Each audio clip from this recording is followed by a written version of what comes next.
Welcome to ABC campus. आज हम IFRS 16 लीजेस का एक प्रैक्टिस क्वेश्चन कर रहे हैं जिसका टाइटल है एकेशिया लिमिटेड और ये 10 मार्क्स का क्वेश्चन है। तो क्वेश्चन ये है कि on 1 April 2015 acacia limited entered into following lease agreements. तो पहला एग्रीमेंट हमारे पास है, plant with a fair value of ₹275,000 was leased under an agreement which requires Acacia Limited to make annual payments of 78250 on 1st April each year. Commencing on 1st April 2015 for 4 years। तो total 4 years की lease term हमारे पास आ गई। Payment जो है वो advance में हो रही हैं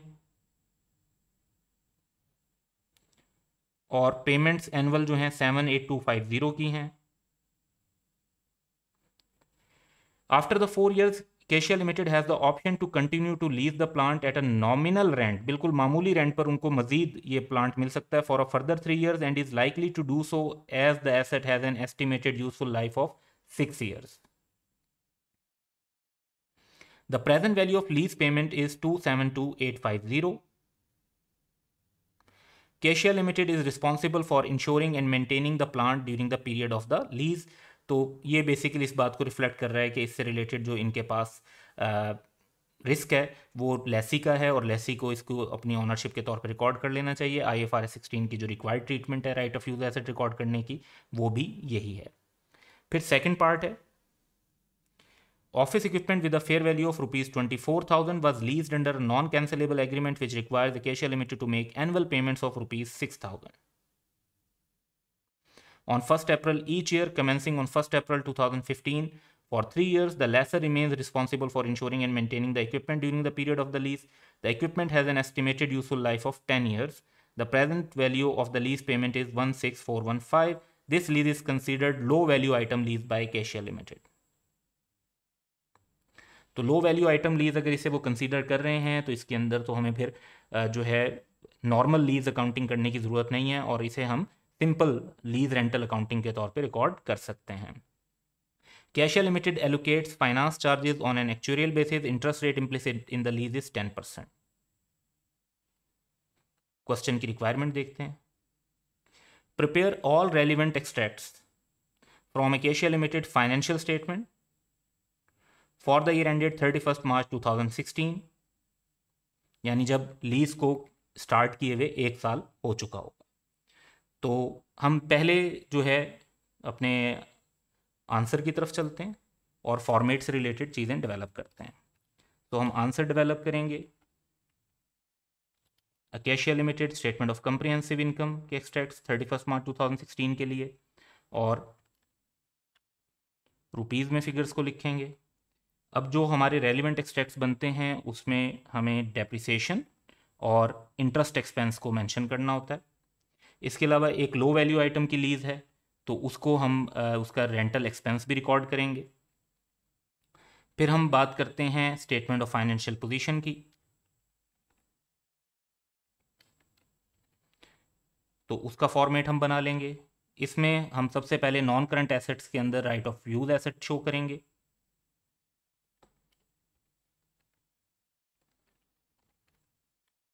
उसके बाद जो लीज लाइबिलिटी होगी उसको नॉन करंट और करंट लाइबिलिटीज के पोर्शन के अंदर शो किया जाएगा।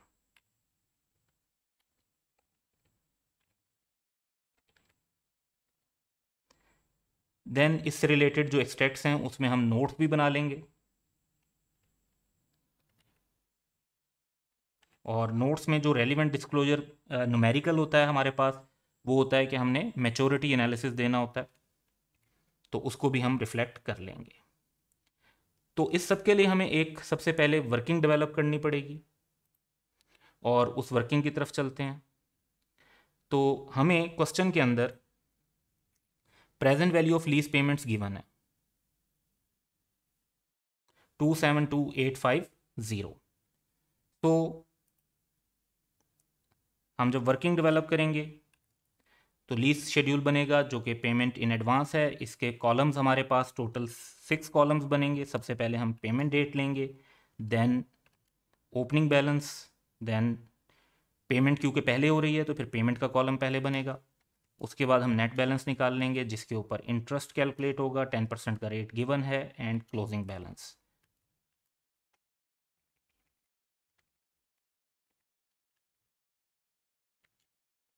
तो फर्स्ट डेट हमारे पास 1 अप्रैल 2015 है और ओपनिंग प्रेजेंट वैल्यू हमें गिवन है 272850। पेमेंट जो हो रही है हमारी वो भी हमें गिवन है, वो क्वेश्चन में देख लेते हैं। 78250 की एनुअल पेमेंट है। तो जब ओपनिंग बैलेंस में एडवांस में पेमेंट कर देंगे तो आपका जो नेट लाइबिलिटी बाकी बच जाएगी दैट वुड बी 194600। इस पे 10% इंटरेस्ट लेंगे 19460 और इंटरेस्ट ऐड करके जो हमारा टोटल बैलेंस बन जाएगा that would B 214060। Next year में एक साल आगे तक हम इसलिए जा रहे हैं ताकि करंट और नॉन करंट लाइबिलिटी को फाइंड आउट कर सकें। अदरवाइज जो 2015 के एंड पर हमारी टोटल लाइबिलिटी है वो हमें मालूम हो चुकी है। तो नेक्स्ट ईयर में 1 अप्रैल 2016 को पेमेंट होनी है। जो ओपनिंग बैलेंस है वो प्रीवियस ईयर के क्लोजिंग बैलेंस के इक्वल होगा। Payment once again same record होगी और हमारे पास नेट बैलेंस आ जाएगा 135810 पेमेंट करने के बाद। तो हमारे लिए इसमें अब कुछ रेलिवेंट इन्फॉर्मेशन जो है उनको हम इनकॉर्पोरेट करते हैं। सबसे पहले हमारे पास जो रेलिवेंट इन्फॉर्मेशन है वो है इंटरेस्ट 19460। तो इस इंटरेस्ट को हम अपने आंसर में मेंशन कर लेते हैं।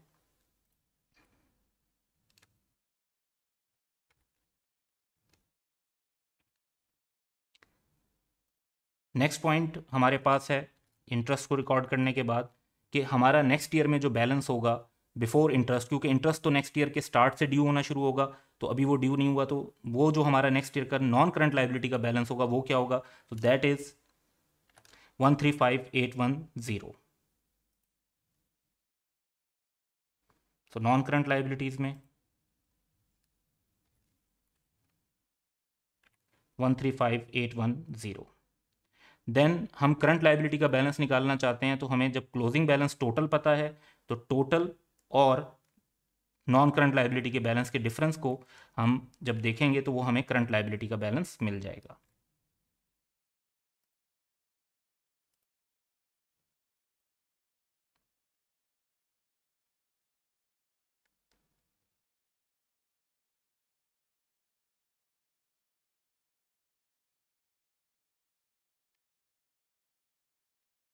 That is 78250।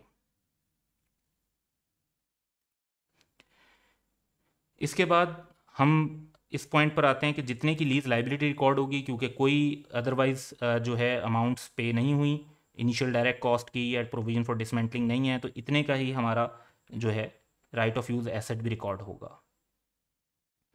अब राइट ऑफ यूज़ एसेट हमारा 272850 का रिकॉर्ड होना है और इस पर 6 ईयर्स के हिसाब से, क्योंकि यूज़फुल लाइफ 6 ईयर्स की है। और यहाँ पर हमने लीज टर्म से आगे जाकर डेप्रिसिएशन क्यों चार्ज कर रहे हैं, उसका कॉन्सेप्ट ये है कि क्वेश्चन के अंदर ये बताया हुआ है कि आप जो उसको एसेट को 6 ईयर्स के लिए यूज़ कर सकते हैं, लेकिन लीज टर्म 4 ईयर्स है।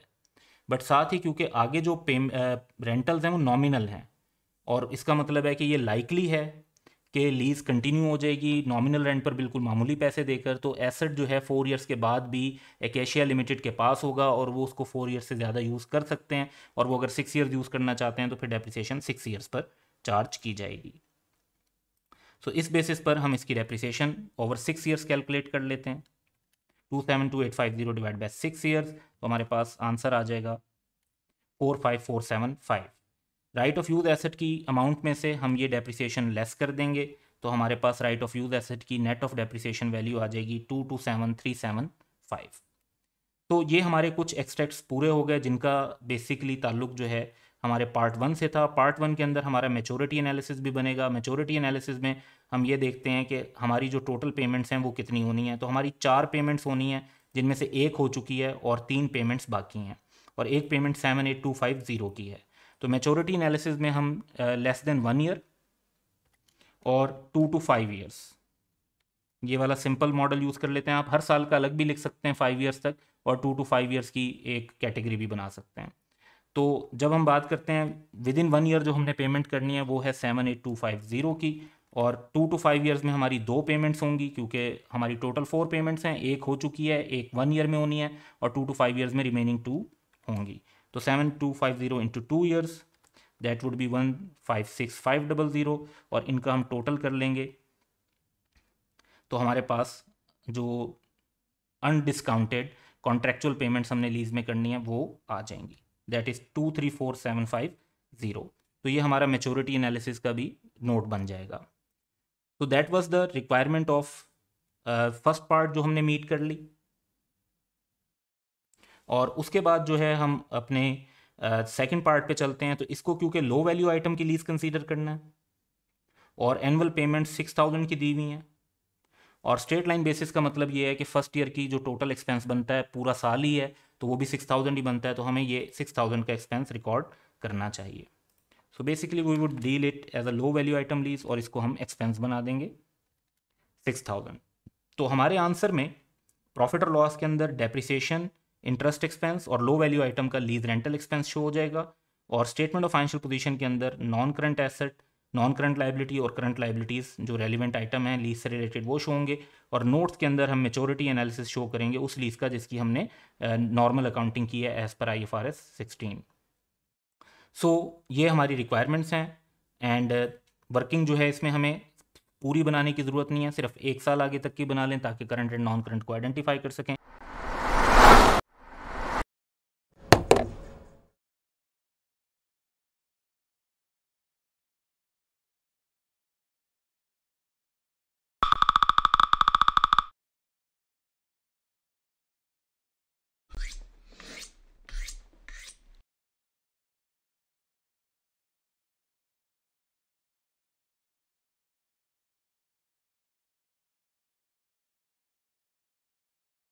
Welcome to ABC campus. आज हम IFRS 16 लीजेस में एक प्रैक्टिस क्वेश्चन कर रहे हैं जिसका टाइटल है progress limited.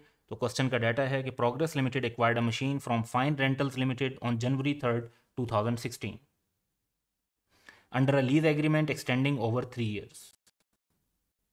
The agreement required them to make an initial deposit of 1280,000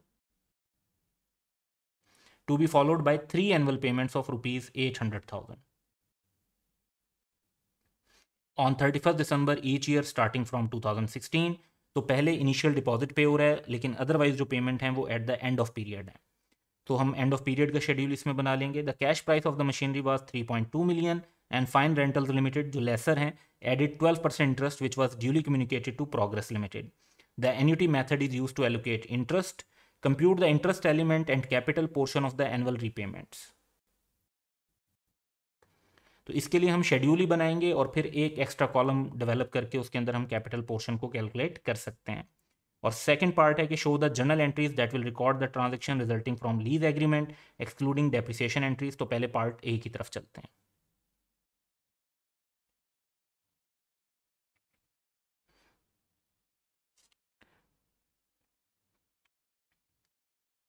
part A में हम लीज शेड्यूल बनाएंगे, पेमेंट इन एरियर्स ही लेंगे। हमारे जो कॉलम्स बनेंगे that would be payment date, then opening balance, interest का रेट जो है वो 12% क्वेश्चन के अंदर गिवन है, रेंटल पेमेंट्स और क्लोजिंग बैलेंस।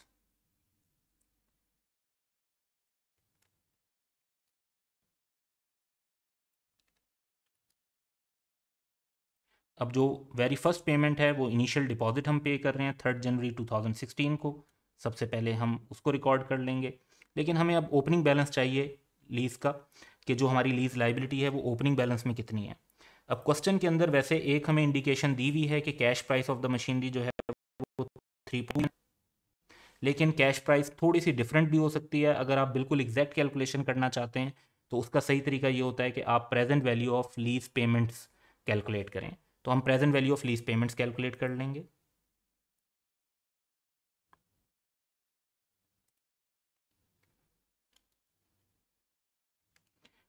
तो प्रेजेंट वैल्यू के लिए जो हमने आइटम्स लेने हैं उनको लिख लेंगे। हमें कैश फ्लो चाहिए होगा, देन प्रेजेंट वैल्यू या एन्युटी का फैक्टर लेना होगा, एंड देन हमारे पास प्रेजेंट वैल्यू आ जाएगी।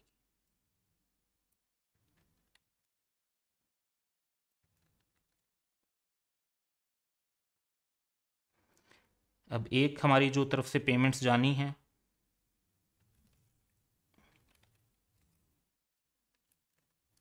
इनिशियल डिपॉजिट की और फिर एनुअल रेंटल। इनिशियल डिपॉजिट हमारे पास से जाना है 1280,000 का, और एनुअल रेंटल्स 800,000 के 3 रेंटल्स पे होने हैं। तो जो इनिशियल डिपॉजिट पे होना है उसका एन्युटी फैक्टर तो हमारा 1 ही होगा, क्योंकि वो फॉरेन पेमेंट हो रही है, इसके अंदर कोई इंटरेस्ट का एलिमेंट नहीं होगा। तो इसकी प्रेजेंट वैल्यू भी हमारे पास आ जाएगी 1,280,000। 80,000 की 3 पेमेंट्स होनी है, इक्वल अमाउंट की सीरीज ऑफ पेमेंट है, तो यहाँ पे हमें एन्युटी का फार्मूला यूज़ करना होगा। 12% रेट और 3 ईयर्स हमें पता है, तो उसकी बेस पर हम एन्युटी फैक्टर यूज़ करेंगे और उसके बाद हमारे पास प्रेजेंट वैल्यू आ जाएगी, that is 1921465, and that gives us a total of 3201465। तो हम जब अपनी लाइबिलिटी रिकॉर्ड करेंगे तो वो इस वैल्यू पे रिकॉर्ड करेंगे जो हमने प्रेजेंट वैल्यू की कैलकुलेट की है।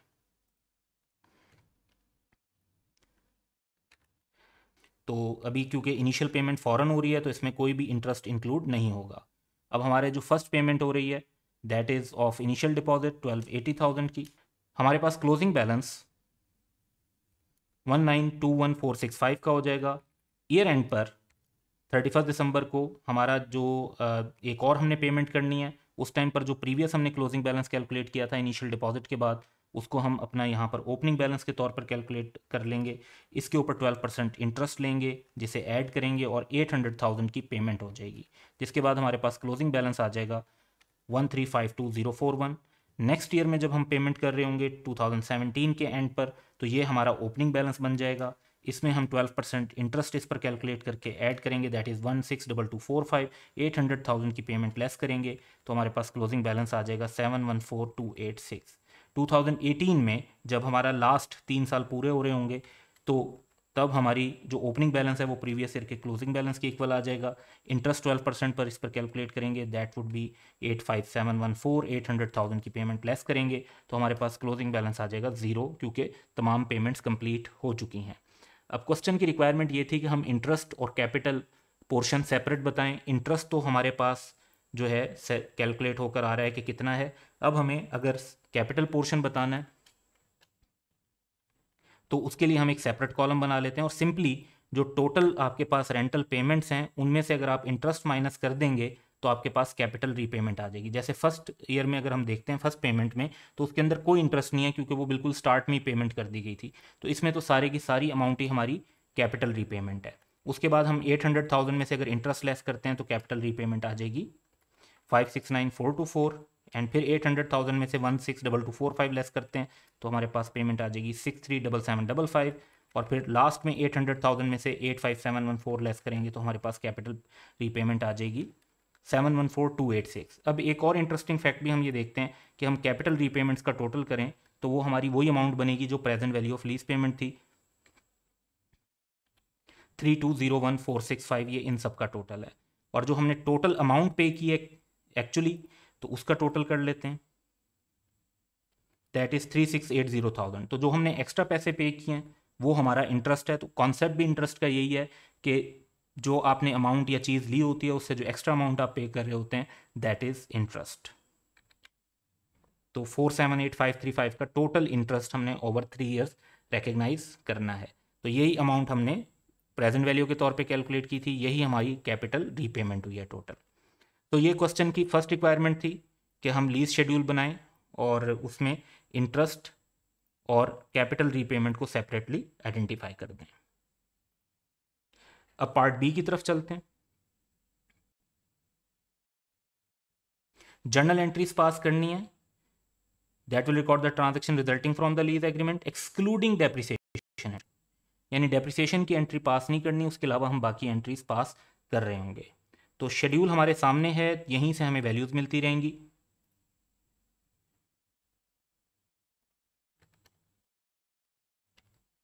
पार्ट बी में जर्नल एंट्रीज बनानी है, डेट, पर्टिकुलर्स,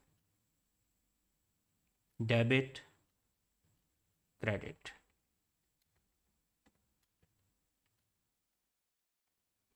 सबसे पहले 3 जनवरी 2016 को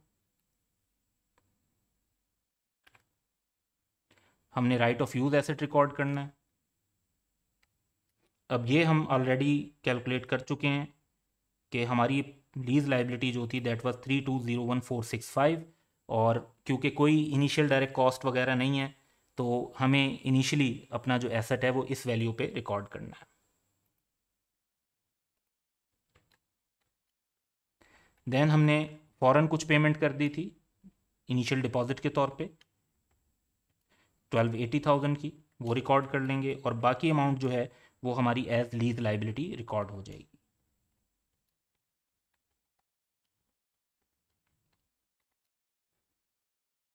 देन हमें नेक्स्ट ट्रांजेक्शन 31 दिसंबर को हमने जो है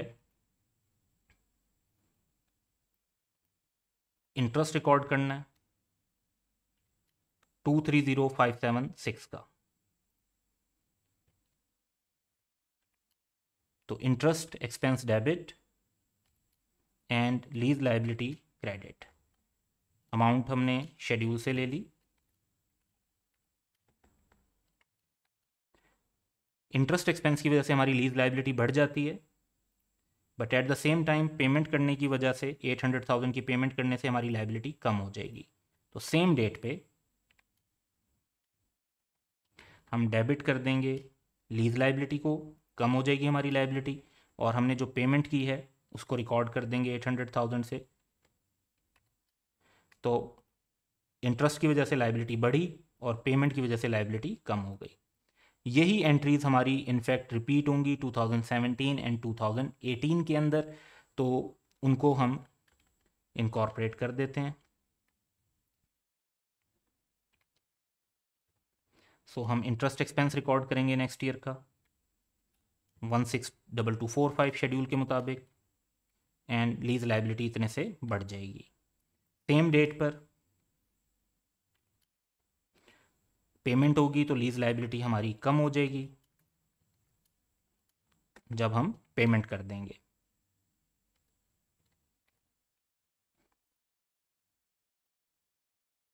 तो ये अमाउंट्स भी हमारी रिकॉर्ड हो गई, और इसके बाद 2018 में इंटरेस्ट एंड पेमेंट हमारे सामने है, तो इसको भी इनकॉर्पोरेट कर लेते हैं। तो 2018 के अंदर 31 दिसंबर को इंटरेस्ट एक्सपेंस रिकॉर्ड करेंगे और लीज लाइबिलिटी इसकी वजह से बढ़ जाएगी।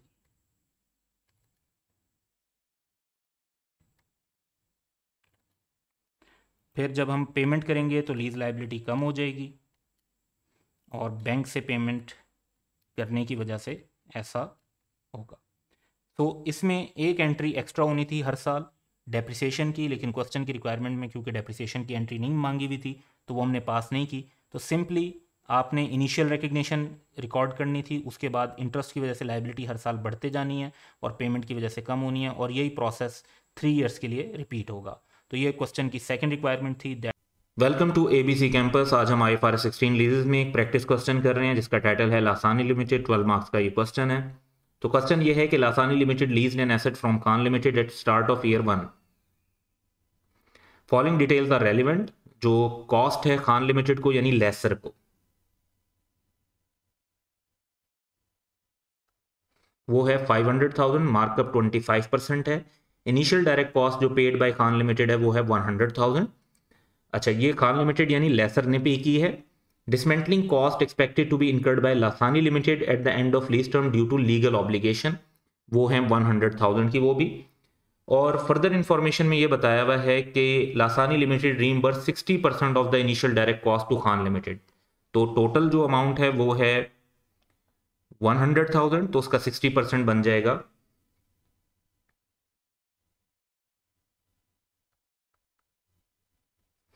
60,000।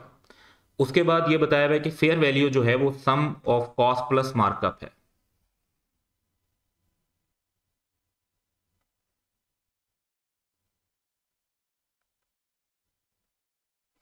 तो 500,000 प्लस 25%, 25% ऑफ 500,000 बनेगा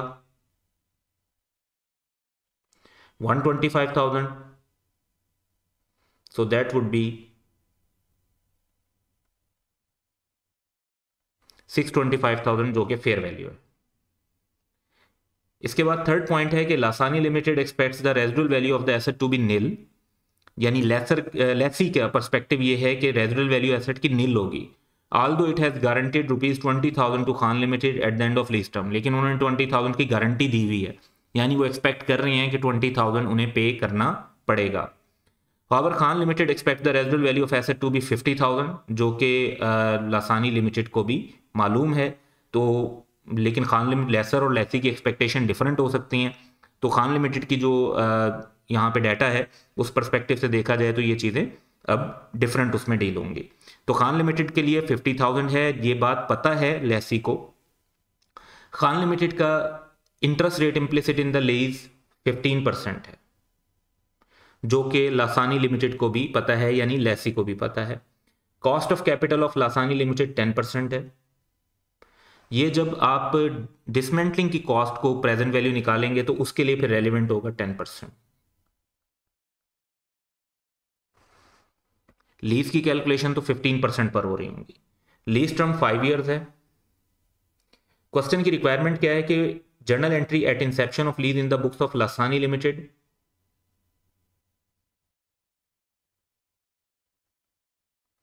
और उसके बाद relevant extracts of financial statement at the end of year 1 of Lasani limited. तो जो क्वेश्चन की रिक्वायरमेंट है वो लेसी के पर्सपेक्टिव से हैं, लेकिन काफी सारा डाटा लेसर के पर्सपेक्टिव से भी दिया हुआ है। और वो इस वजह ये है कि इस क्वेश्चन के अंदर आपको रेंटल की वैल्यू नहीं गिवन। तो रेंटल की वैल्यू जब कैलकुलेट होगी तो वो बेसिकली कैलकुलेट होगी कि present value of all the payments जो एक लेसर एक्सपेक्ट कर रहा है, इंक्लूडिंग अनगारंटीड रेजिडुअल वैल्यू, वो जिस रेट पर इक्वल हो जाएं to the fair value plus initial direct cost. तो फेयर वैल्यू भी गिवन है, इनिशियल डायरेक्ट कॉस्ट भी गिवन है, रेजिडुअल वैल्यू भी अनगारंटेड गिवन है और गारंटेड भी गिवन है। लेकिन जो चीज़ नहीं गिवन वो है रेंटल। तो इस इक्वेशन के अंदर हम बनाएंगे और इस इक्वेशन को बनाकर हम उसमें देखेंगे कि जो रेंटल की वैल्यू है वो क्या आती है। वंस रेंटल मालूम हो जाएंगे तो उसके बाद हमने फिर लेसी के पर्सपेक्टिव से अकाउंटिंग करनी है। तो लेसर के पर्सपेक्टिव से हम रेंटल कैलकुलेट करेंगे क्योंकि interest rate implicit in the lease given है 15% का। और जब एक बार रेंटल कैलकुलेट हो जाएंगे तो उसके बाद सारी कैलकुलेशन हमने लेसी के पर्सपेक्टिव से करनी है। तो इस क्वेश्चन को अकॉर्डिंगली हमने सॉल्व करना है। तो इसके सोल्यूशन बनाने की तरफ चलते हैं।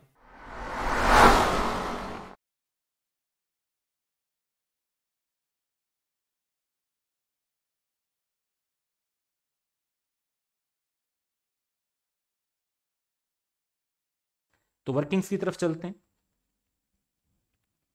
तो रेंटल, लीज लाइबिलिटी और पेमेंट शेड्यूल की हमने वर्किंग बनानी है। सबसे पहले हम बात करेंगे फेयर वैल्यू की।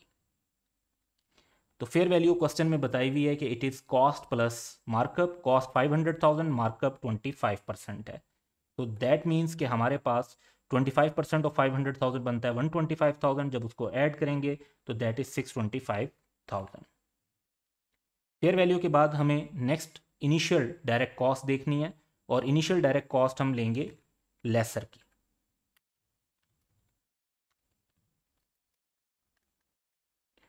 तो लेसर की जो इनिशियल डायरेक्ट कॉस्ट हैं, क्योंकि 60% लेसी ने रीइंबर्स कर देने हैं, तो बाकी 40% लेसर की इनिशियल डायरेक्ट कॉस्ट है, दैट वुड बी 40,000। फिर 15% का रेट जो हमें इम्प्लिसिट रेट दिया हुआ है रिक्वायर्ड रेट ऑफ रिटर्न के नाम से लेसर की तरफ से, और 5 ईयर्स की लीज टर्म है, तो उसका हमें पीवी फैक्टर कैलकुलेट करना चाहिए, यानी 1 टाइम हमें जब पेमेंट मिलेगी आफ्टर 5 ईयर्स। तो 1.15 15% इंटरेस्ट रेट है, रेस टू पावर -5। इससे हमारे पास फैक्टर कैलकुलेट हो जाता है 0.4972। अब ये फैक्टर रेलिवेंट है दो चीज़ों के लिए। एक तो हमें इससे present value of guaranteed residual value मिल जाएगी, और हमें present value of unguaranteed residual value मिल जाएगी। क्वेश्चन में इनकी अमाउंट 20,000 30,000 रिस्पेक्टिवली बताई हुई है, तो दोनों को हम जो प्रेजेंट वैल्यू फैक्टर है उससे मल्टीप्लाई कर देंगे, तो हमारे पास इनकी प्रेजेंट वैल्यूज आ जाएंगी। तो ये जो फैक्टर हमने कैलकुलेट किया था, ये बेसिकली हमें इसने प्रेजेंट वैल्यू कैलकुलेट करने में हेल्प की। नाउ जब ये कैलकुलेशन हमारी हो जाती हैं तो अगली इंपॉर्टेंट बात ये है कि interest rate implicit in the lease की डेफिनेशन है कि interest rate implicit in the lease is the rate, discount rate that causes present value of lease payment and present value of unguaranteed residual value to be equal to fair value plus initial direct cost of the lessor। अब हमारे पास इसमें से क्या क्या चीज़ available है उसको हम input कर देंगे, तो बाकी जो हमारे पास बच जाएगा उससे हमें अपनी रेलिवेंट फिगर्स मिलेंगी। अब लीज पेमेंट्स जो हैं उसमें रेंटल्स भी शामिल होते हैं और उसमें गारंटीड रेजिडुअल वैल्यू भी शामिल होती है। तो हम ये कह सकते हैं कि लीज पेमेंट को हम दो टुकड़ों में ले लेते हैं।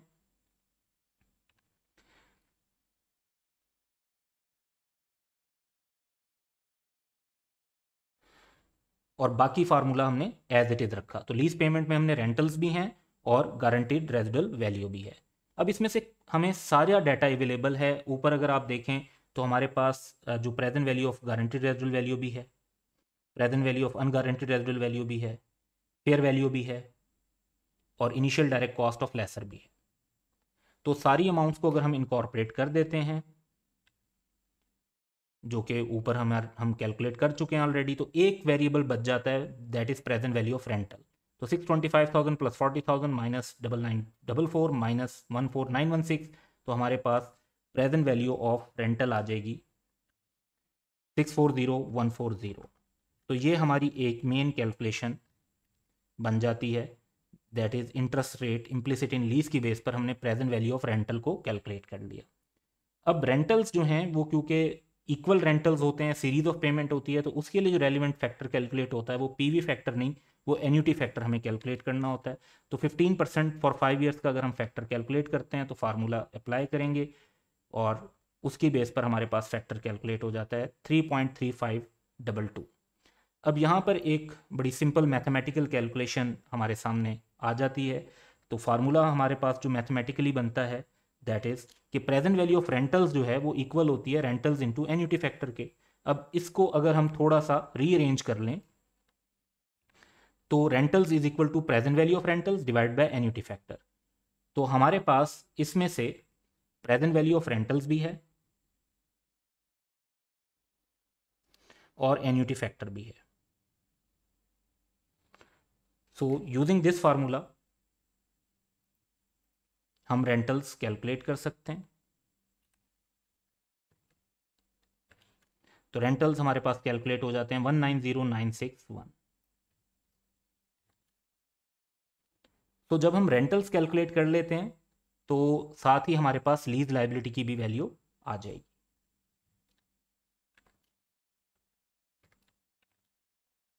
सबसे पहले हमें चाहिए प्रेजेंट वैल्यू ऑफ रेंटल्स और फिर present value of guaranteed residual value. ये क्योंकि हम लेसी के लिए कैलकुलेट कर रहे हैं तो इसमें हम लेसी के परस्पेक्टिव से चीज़ों को देखेंगे।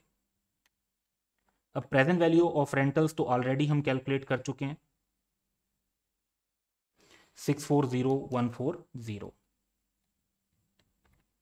और present value of guaranteed residual value भी हम ऑलरेडी कैलकुलेट कर चुके हैं 9944। तो इनका टोटल कर लेते हैं 650,084। इसकी बेस पर हमें लीज शेड्यूल बना लेना चाहिए।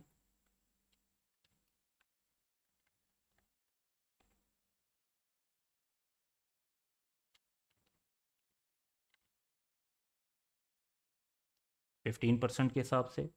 तो फर्स्ट ईयर के एंड पर जब हम पेमेंट करेंगे तो हमारी जो लाइबिलिटी इनिशियली हमने रिकॉर्ड करनी है ओपनिंग बैलेंस के तौर पे वो ये है 650,084। इंटरेस्ट इस पर 15% के हिसाब से लेंगे, ऐड कर देंगे। पेमेंट जो है वो रेंटल की हम कैलकुलेट कर चुके हैं और वो इसमें से लेस हो जाएगी और हमारे पास क्लोजिंग बैलेंस आ जाएगा। हमें एक साल की आगे भी कैलकुलेशन कर लेनी चाहिए क्योंकि हमें फाइनेंशियल स्टेटमेंट से एक्सट्रैक्ट्स बनाने हैं, तो हमें current and non current balance चाहिए होगा। तो हम नेक्स्ट ईयर के लिए भी कैलकुलेशन कर लेते हैं। प्रीवियस ईयर का क्लोजिंग बैलेंस हमारा ओपनिंग बैलेंस बनेगा, उस पर हम 15% इंटरेस्ट ऐड कर देंगे और रेंटल की पेमेंट जो है वो लेस कर देंगे। तो हमारे पास क्लोजिंग बैलेंस बच जाएगा 449,170। ये हमारी जो है करंट ईयर के लिए नॉन करंट लाइबिलिटी और नेक्स्ट ईयर की ये एंड पर टोटल लाइबिलिटी होगी। तो जब हम ये वर्किंग्स कंप्लीट कर चुके हैं तो इसके बाद अब हम अपनी क्वेश्चन की रिक्वायरमेंट्स पे चलते हैं और दोबारा उनको देखते हैं। तो पहली तो रिक्वायरमेंट ये है कि हमने journal entry at the date of lease pass करनी है। तो फर्स्ट रिक्वायरमेंट को पूरा करते हैं।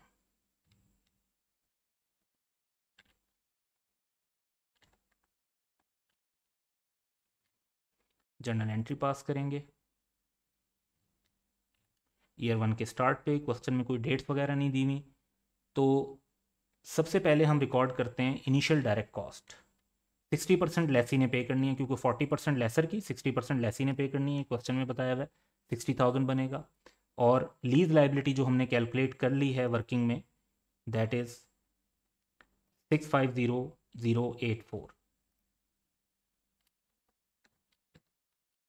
लीज लाइबिलिटी भी रिकॉर्ड हो जाएगी। इसके अलावा हमें प्रोविजन फॉर डिसमेंटलिंग को भी रिकॉर्ड करना है अंडर आइस 37। क्वेश्चन के अंदर प्रोविजन फॉर डिसमेंटलिंग जो है एंड ऑफ लीज टर्म पे 100,000 की अमाउंट है जो पे होगी, और उसके लिए जो रेलिवेंट हमारे पास डिस्काउंट रेट है वो 10% है। तो 5 ईयर्स के बाद ये डिसमेंटलिंग होनी है, तो इसकी प्रेजेंट वैल्यू ले लेंगे। 100,000 का 5 ईयर्स पे प्रेजेंट वैल्यू ली, दैट इज 62092। और इन तीनों अमाउंट्स के इक्वल हमारा right of use asset record हो जाएगा।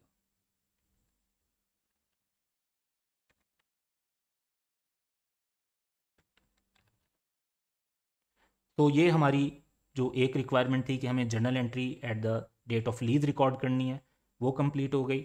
और यहाँ से हम अब अगले स्टेप की तरफ चलते हैं। तो फाइनेंशियल स्टेटमेंट्स अब बनाते हैं स्टेप्स।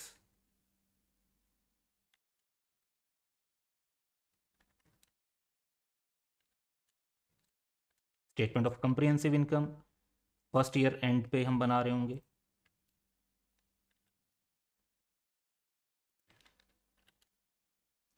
और statement of financial position,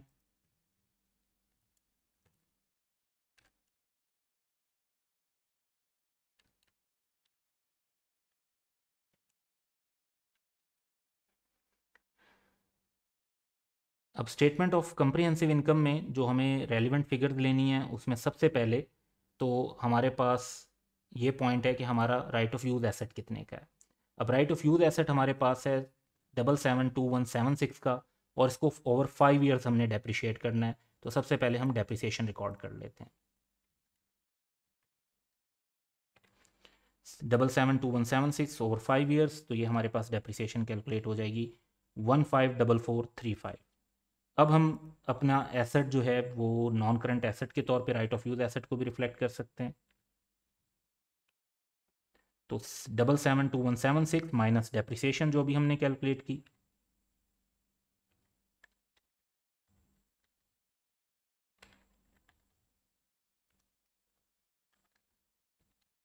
that is 617741। इसके बाद हमारे पास जो फाइनेंस कॉस्ट हमने रिकॉर्ड करनी है लीज से रिलेटेड, तो वो हम वर्किंग वन शेड्यूल बना चुके हैं।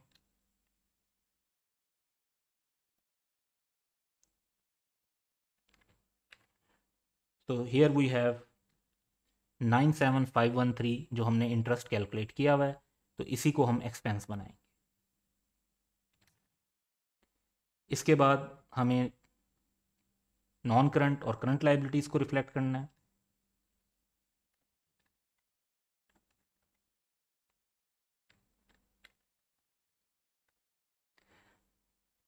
तो जो नेक्स्ट ईयर के एंड पर लाइबिलिटी होती है that is considered non current liability, क्योंकि एक साल के बाद जो लाइबिलिटी बच जाएगी वो नॉन करंट है।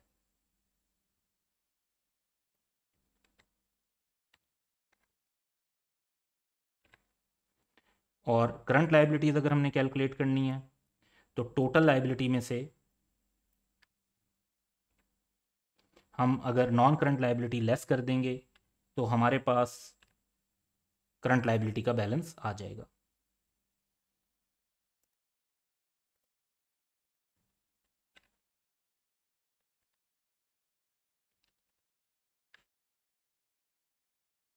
That is 107466। अब एक चीज़ हमारे पास और रह गई कि हमने रिकॉर्ड की थी प्रोविजन फॉर डिसमेंटलिंग, तो इसको भी रिकॉर्ड कर लेते हैं। प्रोविजन फॉर डिसमेंटलिंग क्योंकि 5 ईयर्स के बाद सेटल होनी है, तो ये हमारी नॉन करंट लाइबिलिटी है 62092। But over the time IAS 37 के मुताबिक डिसमेंटलिंग प्रोविजन पर भी हमें इंटरेस्ट रिकग्नाइज करना है, तो वो इंटरेस्ट हम कैलकुलेट कर लेते हैं। Finance cost relating to dismantling provision 62092 की अमाउंट है, 10% का रेलिवेंट इंटरेस्ट रेट है, दैट वुड बी 6209। ये हम अपनी लाइबिलिटी के अंदर भी ऐड कर देंगे। इसकी जो एंट्री है वो बेसिकली इंटरेस्ट एक्सपेंस या finance cost debit and provision for dismantling credit, तो इस वजह से प्रोविजन फॉर डिसमेंटलिंग भी इंक्रीज हो जाएगी और 68301 की शो होगी। तो हमारे एक्सट्रैक्ट्स में 3 आइटम हमारी स्टेटमेंट ऑफ कंप्रिहेंसिव इनकम में शो होंगे, और non current asset, non current liabilities और करंट लाइबिलिटीज़ भी होंगी। और प्रोविजन फॉर डिसमेंटलिंग इस क्वेश्चन में बाकी क्वेश्चन की निस्बत एक एडिशनल आइटम था, लेकिन ये specifically right of use asset को रिकॉर्ड करने के लिए IFRS 16 में मेंशन है। तो ये एक हमारा मेन पॉइंट है। तो जर्नल एंट्रीज भी पास हो गई हमारे एक्सटेट्स भी बन गए और वर्किंग्स हमने इनिशियली डेवलप की थी। इस क्वेश्चन के अंदर जो सबसे मेन टेक्निकल इशू था वो ये था कि हमें रेंटल मालूम नहीं था, और रेंटल मालूम करने के लिए हमें काफ़ी कैलकुलेशंस करनी पड़ी। लेकिन आपने ये ध्यान में रखना है कि हमने ये कैलकुलेशन आपको समझाने के लिए इतनी लेंथी वे में किए हैं, अदरवाइज इसके क्विक शॉर्टकट्स अगर आप यूज़ कर सकते हैं तो you should use that and save your time in the exam. इसको आप बड़े सिंपल फार्मूलाज के साथ भी, जो हमने यहाँ पे एक स्टेप को चार स्टेप में करके दिखाया है, तो आप इसको एक सिंगल स्टेप के अंदर भी रिफ्लेक्ट कर सकते हैं। So that's all for today. Have a good day.